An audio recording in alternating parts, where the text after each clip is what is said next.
7 سے سورہ بقرہ کی آیت نمبر 177 سے کہ جس میں اللہ رب العالمین فرما رہا ہے کہ لیس البر ان تولوا وجوہکم قبل المشرق والمغرب ولکن البر من آمن باللہ والیوم الآخر۔ یہاں فرمایا کہ اصل نیکی، بعض اوقات ایک گروہ ایسا ہے وہ یہ سمجھتا ہے کہ اصل نیکی یہ ہے کہ مسجد میں بیٹھے رہیں اور اللہ اللہ کرتے رہیں، بس یہ نیکی ہے۔ اور کچھ لوگوں نے یہ سمجھ لیا کہ اصل نیکی یہ ہے کہ لوگوں کی خدمت کرتے رہیں۔ تو اللہ تبارک و تعالیٰ نے گویا کہ صحیح انداز، جو صحیح طریقہ کار ہونا چاہیے وہ بتایا کہ لیس البر ان تولوا وجوہکم قبل المشرق والمغرب، کہ اصل نیکی یہ نہیں، صرف یہ نیکی یہ نہیں کہ تم مشرق اور مغرب کی طرف منہ کرو، ہاں اصل نیکی یہ بھی ہے کہ ایمان لائے اللہ پر، یوم آخرت پر، ملائکہ پر، تمام کتابوں پر، نبیوں پر، اور اس کی محبت میں اپنا مال رشتہ داروں کو، یتیموں کو، مساکین کو، مسافرین کو اور مانگنے والوں کو اور گردنیں چھڑانے میں اپنا مال دے، اور پھر نماز قائم کرے، زکوٰۃ ادا کرے اور اپنے وعدوں کو پورا کرے۔ والموفون بعہدہم اذا عاہدوا، اپنے وعدے جب کرتا ہے تو پورے کرے، اور سختیوں میں صبر کرنے والا ہو، تکلیفوں میں صبر کرنے والا ہو۔ اور پھر فرمایا کہ یہی وہ لوگ ہیں کہ جنہوں نے اپنی بات کو سچا کیا، اور یہی لوگ متقی ہیں۔ دیکھیں یہاں پر اللہ تبارک و تعالیٰ نے خاص طور پر یہ فرمایا کہ نیکی یا عبادت فقط مشرق اور مغرب کی جانب رخ کرنے کا نام نہیں، بلکہ کامل نیکی ایک جامع پیکج ہے، ایک مکمل پیکج کا نام ہے۔ یعنی اللہ تعالیٰ، یوم قیامت، ملائکہ، تمام الہامی کتابیں، سارے انبیاء پر ایمان رکھنا، اس کے ساتھ ساتھ انفاق فی سبیل اللہ، اللہ کے راستے میں خرچ کرنا، نماز کا نظام، زکوٰۃ کا نظام، اس کا قیام کرنا، اپنے وعدوں کو پورا کرنا، ہر مصیبت کے وقت صبر و استقامت کے ساتھ ڈٹے رہنا۔ اور پھر فرمایا کہ حقیقت میں جو لوگ ان صفات کے حامل ہیں وہی دعوی ایمان میں سچے ہیں اور متقی پرہیزگار ہیں۔ اس کے بعد آیت نمبر 178 اور 179 میں اسلام کے قانون قصاص اس کے بارے میں بتایا گیا کہ یا ایہا الذین آمنوا کتب علیکم القصاص فی القتلی، یہ آیت نمبر 179 ہے۔ اور اس میں بتایا گیا کہ 178 اور 179، یا ایہا الذین آمنوا کتب علیکم القصاص، اے ایمان والو تم پر قصاص کو لازم قرار دیا گیا۔ اب یہاں پر آپ دیکھیں کہ قصاص ظاہری طور پر ایک جان لینے کا نام ہے، لیکن شریعت مطہرہ میں قصاص کو لازمی قرار دیا۔ کیوں؟ کسی نے کسی کو بغیر کسی وجہ کے قتل کیا تو اب جس کو قتل کیا گیا اس کے عوض میں قاتل کو مارا جائے گا، اسے قصاص کہتے ہیں۔ اور یہ قصاص دینا یہ حکمرانوں کا کام ہے، یہ عام لوگوں کا کام نہیں ہے۔ تو یہاں پر بتایا کہ اسلام کے قانون قصاص کا بیان ہے۔ اللہ تعالیٰ نے فرمایا کہ قصاص میں تمہارے لیے زندگی ہے۔ چنانچہ آج آپ دیکھ لیں کہ جن معاشروں میں قانون قصاص عملاً نافذ نہیں ہے وہاں پر کیا حال ہے، وہاں پر خون پانی سے زیادہ سستا ہے۔ لیکن جن ممالک میں برائے نام صحیح لیکن قانون قصاص موجود ہے تو وہاں پر قتل کرنے سے پہلے کوئی 100 مرتبہ بلکہ 1000 مرتبہ سوچتا ہے کہ میں اگر کسی کا خون بہاؤں گا تو مجھے بھی پکڑا جائے گا، میرے ساتھ بھی یہ معاملہ کیا جائے گا۔ تو آپ دیکھیں، موازنہ کریں کہ جن ممالک میں عملاً قانون قصاص ہے وہاں قتل نہ ہونے کے برابر ہے، اور جن ممالک میں قصاص کا قانون نہیں ہے تو وہاں خون انتہائی سستا ہے۔ اللہ تبارک و تعالی جو ہے وہ بے قصور انسانوں کی جان و مال آبرو کی حفاظت فرمائے۔ اور میں بڑی ایک دل ملول کر کے اور پریشان دل کے ساتھ یہ کہنا پڑتا ہے کہ ہمارے ملک میں چونکہ عملاً یہ نظام نہیں ہے تو آج آپ دیکھ لیں کہ کسی کو قتل کر دیا جاتا ہے اور کوئی پوچھنے والا نہیں ہوتا۔ اللہ تبارک و تعالی سب کی حفاظت فرمائے۔ آیت نمبر 183 اور 185 تک رمضان میں نزول قرآن اور رمضان کے روزوں کی فرضیت کا بیان، بیماری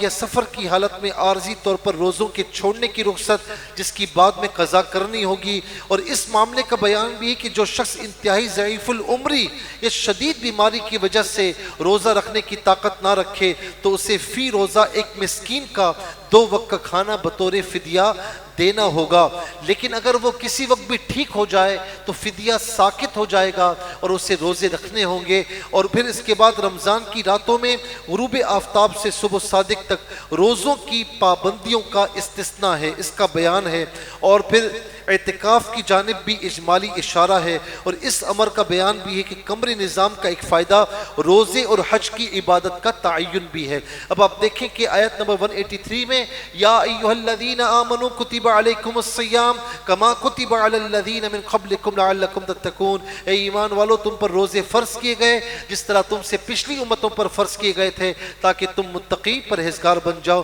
اس کا بیان میں جمعۃ المبارک میں کافی تفصیل سے ڈیٹیل سے کر چکا ہوں۔ پھر اس میں یہ بھی بتایا کہ جو بیمار ہیں، بیمار وہ نہیں کہ خود بیمار بن جائے یا کوئی ایسی وجہ ہو، میں نے مثال دی تھی پہلے بھی کہ بہت سے لوگ جو ہے وہ تمباکو کے عادی ہوتے ہیں، اب بھائی تمباکو نہیں ملا تو بیماری اسے یاد آ رہی ہے، سر گھوم رہا ہے، میرا تو سر گھوم رہا ہے، میں تو نہیں لوں گا تو میں زندہ نہیں رہوں گا، یا کسی کے سر میں معمولی سا درد ہے، بھائی میں تو بیمار ہوں، میں روزہ نہیں رکھوں گا، یہ بیماری عذر نہیں ہے۔ یا پیاس بہت زیادہ لگ رہی گرمیوں میں، یار مجھ سے پیاس برداشت نہیں ہو رہی، میں بالکل رکھ نہیں سکتا، میں روزہ توڑ دیتا ہوں، یہ بیماری نہیں ہے۔ بیماری وہ ہے کہ جو خود بھی آپ کو لگے، آپ خود اپنے ڈاکٹر ہیں، آپ کو خود محسوس ہو رہا ہے کہ بھائی میں اس میں روزہ نہیں رکھ سکتا، پھر آپ کو طبیب یا ڈاکٹر بھی یہ کہتے ہیں کہ اگر آپ نے رکھا تو آپ کی بیماری بڑھ جانے کا اندیشہ ہے، تو اس صورت میں روزہ نہ رکھنے کی رخصت ہے۔ یا سفر شرعی ہے، 57.5 کلومیٹر ہے، یہ تقریباً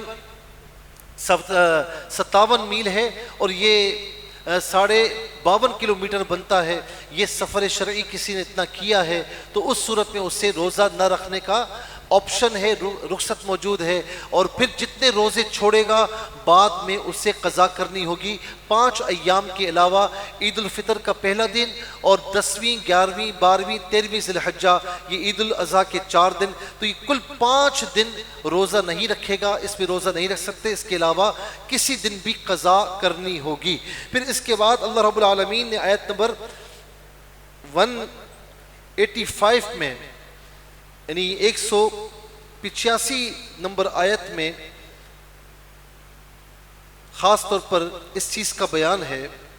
بلکہ آیت نمبر 187 میں کہ راتوں میں پہلے یہ تھا کہ روزے جو رکھتے تھے، اب عشاء کے بعد نیند آ گئی یا مغرب کے بعد نیند آ گئی، افطار کیا نیند آ گئی، اب نیند آنے کے بعد جب نیند ہو گئی اب وہ اٹھائے، اب اس کے لیے کھانا پینا اور ازواجی تعلق حرام تھا، یعنی سو گیا، اب اس کے بعد اس کا آپشن ختم، اب وہ صبح تک بھوکا رہے بلکہ اگلے مغرب تک بھوکا رہے۔ پرانی امتوں میں بھی یہ تھا اور یہاں پر بھی شروع اسلام میں یہ تھا، لیکن اللہ تبارک و تعالیٰ نے اپنے محبوب کے صدقے میں کرم فرمایا اور پھر یہ پابندی اٹھا لی گئی کہ احل لکم لیلۃ الصیام الرفث الی نسائکم۔ اس آیت کریمہ میں آگے فرمایا کہ وَكُلُوا وَاشْرَبُوا حَتَّى يَتَبَيَّنَ لَكُمُ الْخَيْطُ الْأَبْيَضُ مِنَ الْخَيْطِ الْأَسْوَدِ مِنَ الْفَجْرِ، کہ پہلے پابندی تھی اب پابندی اٹھا لی گئی کہ تم اگر مغرب کے بعد یا عشاء کے بعد تراویح پڑھنے کے بعد سو بھی جاتے ہو، جب اٹھو تو آرام سے سحری کرو، تمہارے لیے اب کوئی پابندی نہیں ہے، صبح صادق سے پہلے تک تم کھا پی سکتے ہو۔ پھر اس کے بعد اللہ تبارک و تعالیٰ نے آیت نمبر 194 میں 4 مہینوں کی حرمت کا بیان فرمایا کہ 4 مہینوں کی حرمت ہے۔ اب 4 مہینوں کی جو حرمت ہے وہ کیا ہے؟ الشہر الحرام بالشہر الحرام والحرمات قصاص، یہ آیت نمبر 194 ہے کہ ماہ حرام کے بدلے ماہ حرام۔ اب یہ ہوتا یہ تھا کہ زمانہ جاہلیت میں 4 مہینے جب آتے ان میں سے ایک محرم، شوال کے بعد ذی قعدہ ذی الحجہ محرم، ذی قعدہ ذی الحجہ محرم، یہ 3 مہینے اور ایک رجب کا مہینہ،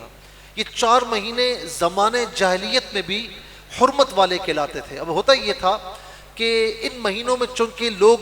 جو ہے وہ یہ ذی-قعدہ، ذی الحجہ، محرم، اس میں حج کی آوت جاوت رہتی،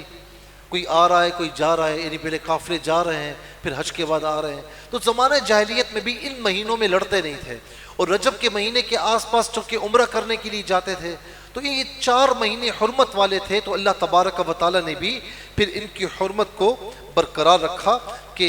جو ہے وہ مسلمانوں کے نزدیک بھی یہ حرمت والے ہیں. پھر آیت نمبر 195 میں انفاق فی سبیل اللہ کا ذکر ہے. اس کے بعد آیت نمبر 203 تک حج اور عمرے کے اور حج کے بعض مسائل کا ذکر ہے. آیت نمبر 207 اور 208 میں یہ بتایا کہ حقیقت ایمان اللہ تعالیٰ کے ساتھ اپنی جان کا سودا ہے، اور اسلام بعض چیزوں کو قبول کرنے اور بعض کو رد کرنے کا نام نہیں، بلکہ اسلام کی حقیقت یہ ہے کہ اللہ تعالیٰ اور اس کے رسول کے تمام احکامات، اوامر و نواہی، یعنی اوامر جن کا حکم دیا گیا، نواہی جن سے روکا گیا، اسے من وعن قبول کیا جائے. یہ نہیں ہو سکتا کہ بعض باتیں آپ کو پسند ہیں تو آپ نے اسے اختیار کر لیا، اور بعض باتیں آپ کو ناپسند ہیں تو آپ نے اسے چھوڑ دیا. ایسا نہیں ہوگا، آدھا تیتر آدھا بٹیر نہیں، مکمل طور پر ایک رنگ اختیار کرنا ہوگا. اور پھر یہاں پر یہ بھی بتایا کہ اسلام پک اینڈ چوز کا نام نہیں ہے، بلکہ اسلام مکمل اللہ تعالیٰ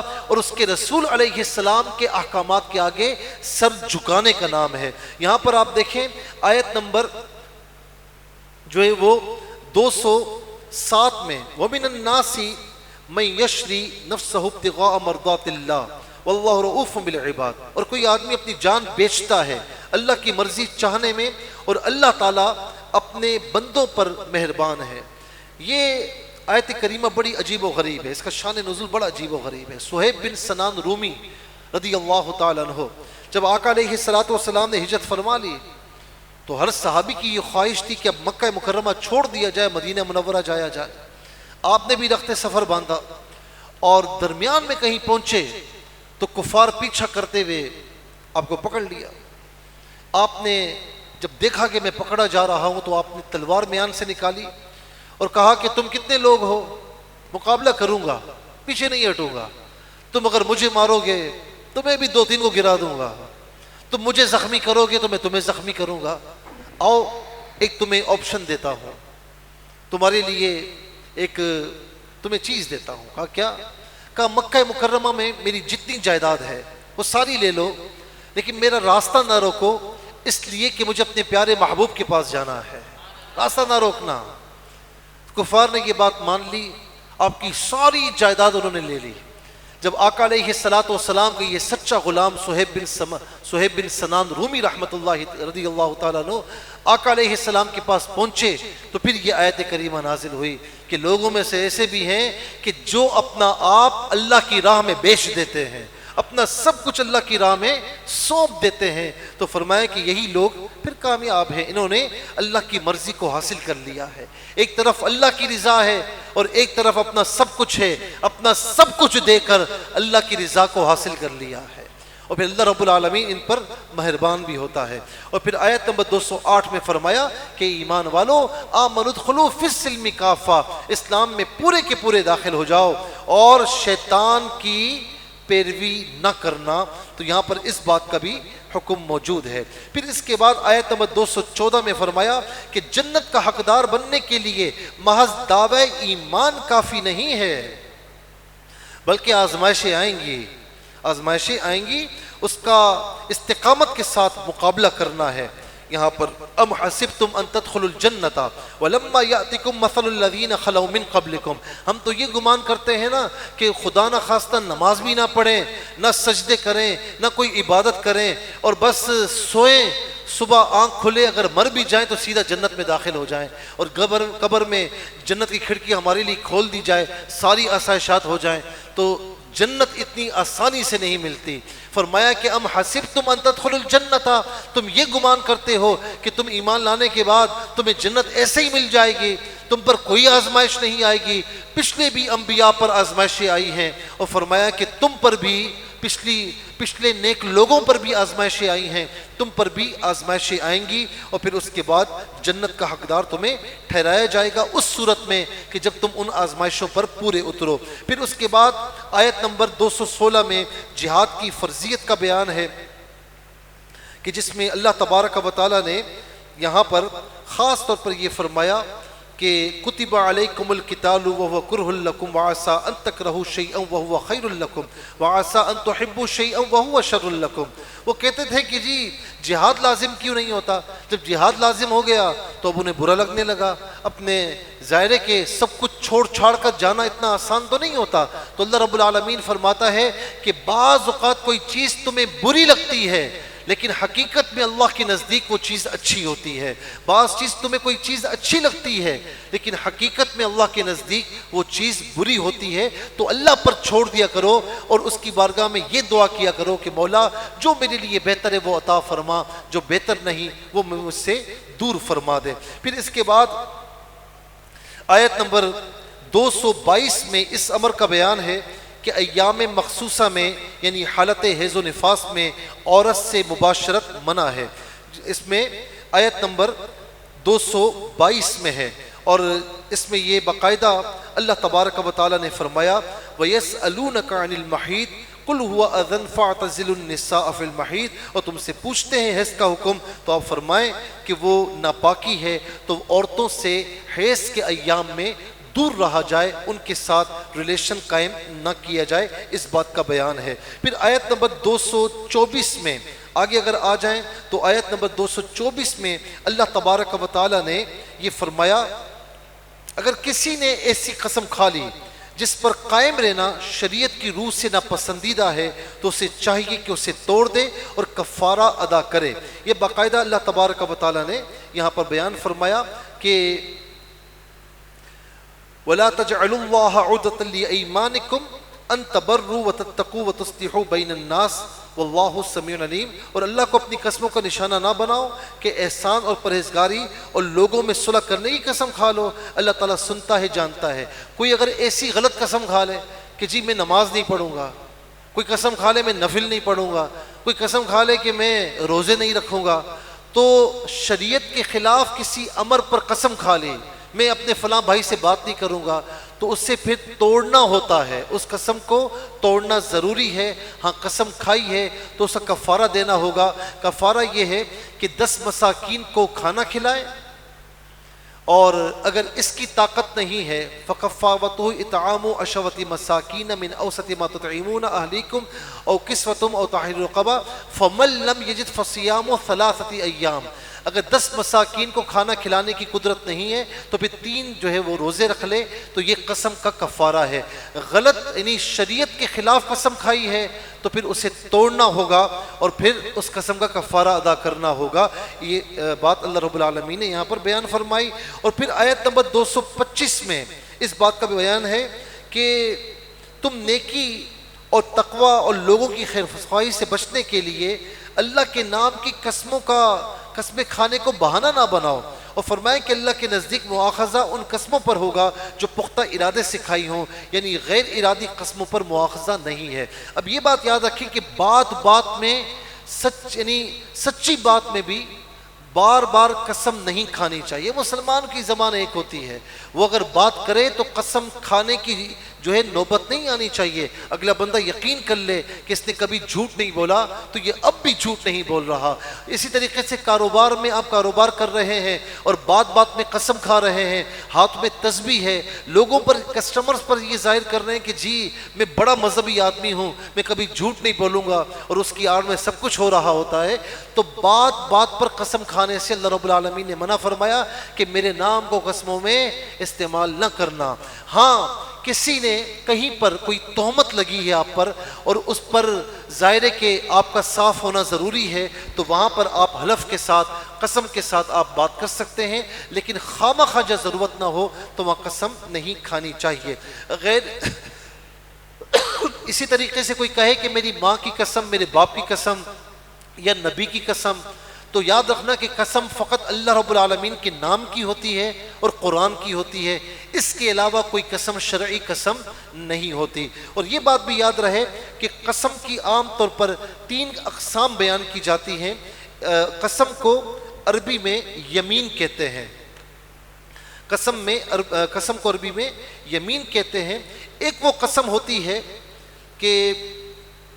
جس میں یہ ہوتا ہے کہ مثال کے طور پر زمانہ ماضی میں یعنی پاسٹ میں کوئی واقعہ ہوا کچھ اور تھا، آپ نے سمجھا کچھ اور، آپ سے کسی نے پوچھا تو آپ نے جو سمجھا وہ بتا دیا اور پھر آپ نے اس پر قسم کھا لی، تو اسے یمین لغو کہتے ہیں، یہ مطلب معاف ہے، ظاہر آپ جو سمجھے وہ آپ نے کر لیا۔ اسی طریقے سے ایک ہوتا ہے کہ آپ نے کچھ پاسٹ میں کوئی واقعہ ہوا آپ کے سامنے، آپ نے سارا دیکھا سنا، آپ کو پتہ ہے، اب کسی نے پوچھا تو آپ نے جھوٹ بول دیا، خلاف واقعہ معاملہ بیان کر دیا، اس نے کہا جھوٹ بول رہے ہو تو آپ نے قسم کھا لی، اس پر توبہ ہے، اس پر توبہ ہے۔ اور یہ ہے کہ آئندہ میں فلاں کام نہیں کروں گا تو اب قسم پوری کرنی چاہیے، لیکن جہاں پر قسم ٹوٹ جائے تو پھر اس کا جو ہے وہ کفارہ میں نے عرض کیا وہ دینا ہوگا، اور شرعی معاملات کے خلاف کوئی قسم کھا لے تو وہ توڑنا واجب ہے اور کفارہ دینا بھی واجب ہوگا۔ اس کے بعد اللہ تبارک و تعالیٰ نے آیت نمبر 226 اور 227 میں ایلا کا بیان فرمایا، کوئی شخص اپنی بیوی کو یہ کہے اللہ کی قسم میں 4 ماہ تک یا ہمیشہ کے لیے تمہارے ساتھ ازواجی تعلق قائم نہیں کروں گا، اگر 4 ماہ کے اندر قسم کا کفارہ ادا کر کے قسم توڑ دے تو نکاح قائم رہے گا، ورنہ ایک طلاق بائن ہو جائے گی۔ یہ آیت نمبر باقاعدہ 226 میں اور 227 میں ہے کہ للذین یؤلون، وہ لوگ جو قسم کھا بیٹھتے ہیں۔ اب ہوتا یہ تھا کہ زمانے جاہلیت میں قسم کھا لی میں تیرے پاس نہیں آؤں گا، پھر لوگ کہتے کہ بھائی بیوی کے پاس، تو کہا نہیں میں نے قسم کھا لی ہے، وہ بیچاری نہ گھر کی ہے نہ باہر کی ہے، وہ بیچاری لٹکی ہوئی ہے۔ تو اسلام نے اس چیز کو، عورتوں کے حق کو اجاگر فرمایا اور اس زیادتی کا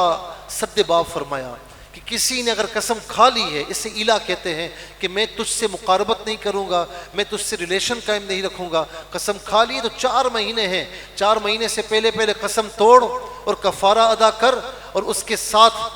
جا کر زندگی بسر کر۔ 4 مہینے گزر گئے تو ایک طلاق بائن ہو جائے گی۔ اب اگر طلاق بائن ہو چکی، وہ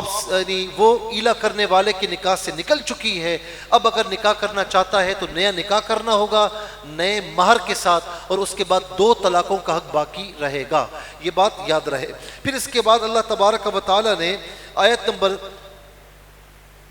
231 اور 232 میں، بلکہ اس سے پہلے 229 میں یہ حکم ہوا کہ 2 صدی طلاقیں خواہ الگ الگ دی جائیں یا ایک ساتھ دینے کے بعد بھی شوہر کو یک طرفہ طور پر رجوع کرنے کا حق حاصل ہے، اور اگر تیسری طلاق دے دی، 2 طلاقوں تک حق باقی ہے، تیسری طلاق دے دی تو بیوی اس پر حرام ہو جائے گی، یعنی اب براہ راست یا عقد ثانی کے ذریعے رجوع کی کوئی گنجائش نہیں، سوائے اس کے کہ وہ عورت عدت گزرنے کے بعد اپنی مرضی سے کسی اور شخص سے نکاح کرے اور وہ شخص اپنی مرضی سے اسے طلاق دے، تو صرف اسی صورت میں وہ سابقہ شوہر کے لیے نکاح کر سکتی ہے، اس سے اس کے علاوہ کوئی اور صورت نہیں۔ پھر اس میں خلا کا بھی بیان ہے، اگر زوجین کو یہ خدشہ ہو کہ اللہ کی حدود میں رہتے ہوئے ازواجی تعلقات قائم رکھنا نہایت دشوار ہے تو عورت آزادی چاہتی ہے تو اپنے مہر سے دستبردار ہو کر یا مالی بدل کے ذریعے شوہر کی رضامندی سے خلا لے سکتی ہے، اور یہ خلا بھی ایک طلاق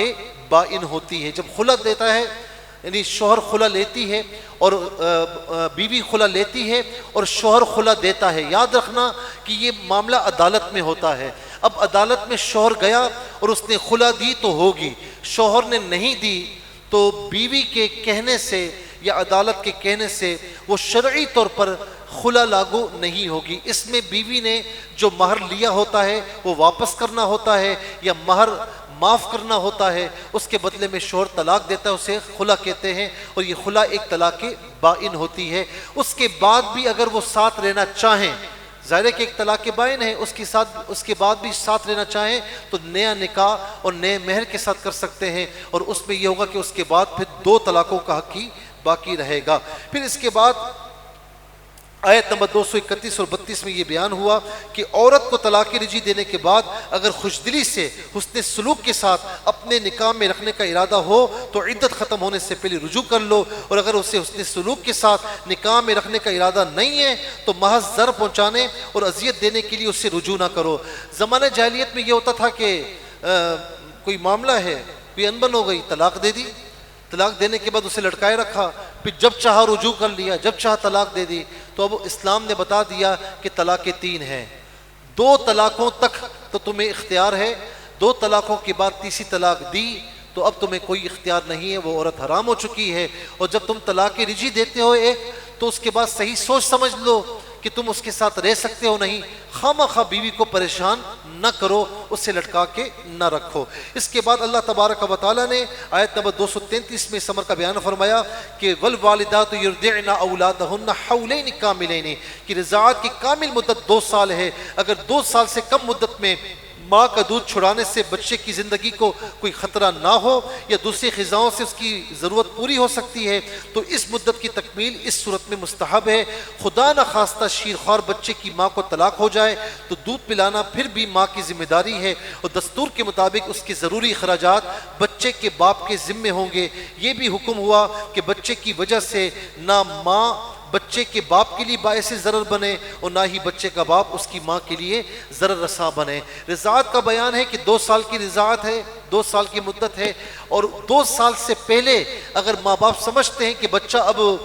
دوسری غذاؤں پر آ سکتا ہے تو کوئی حرج نہیں ہے، باہمی مشاورت سے طے کر سکتے ہیں۔ لیکن خدا نہ خواستہ طلاق ہو جائے تو عورت کو چاہیے کہ وہ اس بچے کو دودھ پلائے، اور شوہر کو چاہیے کہ وہ اس کے ضروری اخراجات ادا کرے۔ یہاں پر کتنی پیاری بات فرمائی کہ طلاق تم دونوں کی ہوئی ہے، وہ بچہ تم دونوں کا مشترکہ ہے، اس بچے کے لیے تمہارا کوئی عمل ایذار ثانی کا تکلیف کا سبب نہ بنے۔ پھر اس کے بعد آیت نمبر 235 میں یہ فرمایا کہ شوہر کی وفات کی صورت میں بیوہ خواہ صرف نکاح ہوا ہو اور رخصتی نہ ہوئی ہو یا آپس کے ازواجی تعلقات قائم نہ ہوئے ہوں تو اس کی عدت جو ہے 4 ماہ اور 10 دن ہے۔ عدت گزارنے کے بعد بیوہ اپنے مستقبل کا فیصلہ کرنے کے لیے آزاد ہے، اور عدت کے زمانے میں عورت کو صراحت کے ساتھ نکاح کا پیغام دینا بھی حرام ہے، اور ایام عدت میں معتدہ کے ساتھ نکاح بھی حرام ہے۔ ایام عدت میں چاہے وہ یعنی جو ہے وہ عدت وفات ہو یا کوئی عام عدت ہو، اس میں بیوہ کو یا طلاق یعنی خاص طور پر جو بیوہ کی عدت ہے اس میں کسی قسم کا پیغام نکاح کا نہیں دے سکتے ہیں۔ ہاں یہ بات ضروری یاد رہے۔ اور اسی طریقے سے عدت میں جو ہے وہ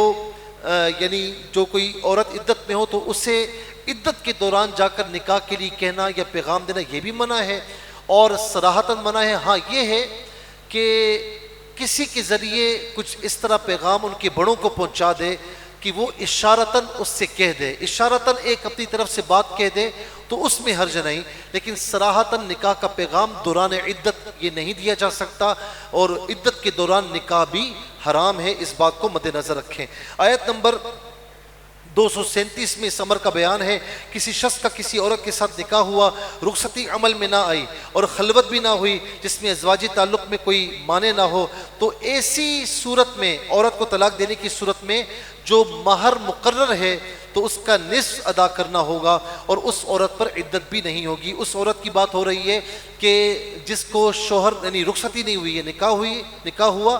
رخصتی نہیں ہوئی، فزیکل ریلیشن قائم نہیں ہوا، یا ایسی جگہ پر یہ اکیلے میں بیٹھے بھی نہیں، اب طلاق ہوئی ہے تو جو مہر مقرر ہوا ہے اس کا آدھا دینا ہوگا، اور اس طلاق کی عدت بھی اس عورت پر نہیں ہوگی، ظاہر ہے کہ ریلیشن قائم نہیں ہوا۔ پھر اس کے بعد آیت نمبر 238 اور 39 میں تمام نمازوں خصوصاً نماز عصر کی حفاظت کا حکم ہے۔ اس کے بعد والی آیت میں خوف کی حالت میں سواری پر نماز پڑھنے کی رخصت کا ذکر ہے۔ آیت نمبر 243 میں بنی اسرائیل کے ایک گروہ پر موت طاری کرنے اور پھر زندہ کرنے کا بیان ہے۔ آیت نمبر 244 میں اللہ تعالیٰ کے راستے میں جہاد کرنے، اور آیت نمبر 245 میں قرض حسنہ کے اجر کو دگنا کرنے کا ذکر ہے۔ اور پھر اس کے بعد اللہ تبارک و تعالیٰ نے تیسرے پارے میں بھی کئی باتوں کو بیان فرمایا، تو ہم خلاصہ یہاں پر روکتے ہیں انشاءاللہ۔ کل تیسرے پارے کے آغاز سے ہم خلاصے کا آغاز کریں گے، تیسرے پارے کا شروع ہوگا، ہمارے خلاصے کا کل سے آغاز ہوگا انشاءاللہ۔ اللہ تبارک و تعالی ہم سب کو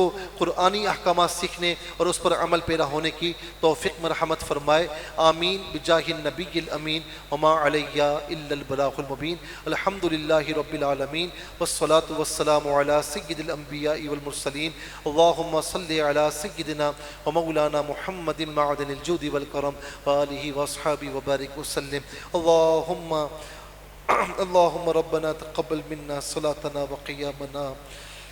وسحورنا وإفطارنا وصيامنا وتراويحنا وتلاوتنا إنك أنت السميع العليم وتب علينا يا مولانا إنك أنت التواب الرحيم یا الہ العالمین ہمارا یہاں بیٹھنا اپنی بارگاہ میں قبول فرما۔ مولا کریم ہمیں آخری رمضان تک، آخری روزوں تک اسی طرح ذوق و شوق کے ساتھ قرآن کے دامن کرم سے وابستہ ہونے کی توفیق نصیب فرما، قرآن کی تلاوت سننے کی توفیق نصیب فرما۔ یا الہ العالمین ہماری ساری افطاری اپنی بارگاہ میں قبول فرما، سب کی پریشانیاں، مشکلات، تکلیفیں دور فرما، دو جہاں کی خوشیاں، رحمت، برکت نصیب فرما، سب کے رزق حلال میں ترقی عطا فرما، اپنے سوا کسی کا محتاج نہ فرما۔ دنیا بھر سے جہاں جہاں لوگ شامل ہوتے ہیں یا الہ العالمین دعاؤں کے لیے کہتے ہیں، سب کی دعائیں مقبول فرما، تمام بیماروں کو اچھا فرما، بے اولادوں کو نیک و صالح اولاد نصیب فرما، تنگ دستوں کو وسعت رزق نصیب فرما، قرض داروں کو بارکر سے سبکدوشی نصیب فرما، عالم اسلام کی خیر فرما، ملک پاکستان کو امن سلامتی کا گہوارہ بنا۔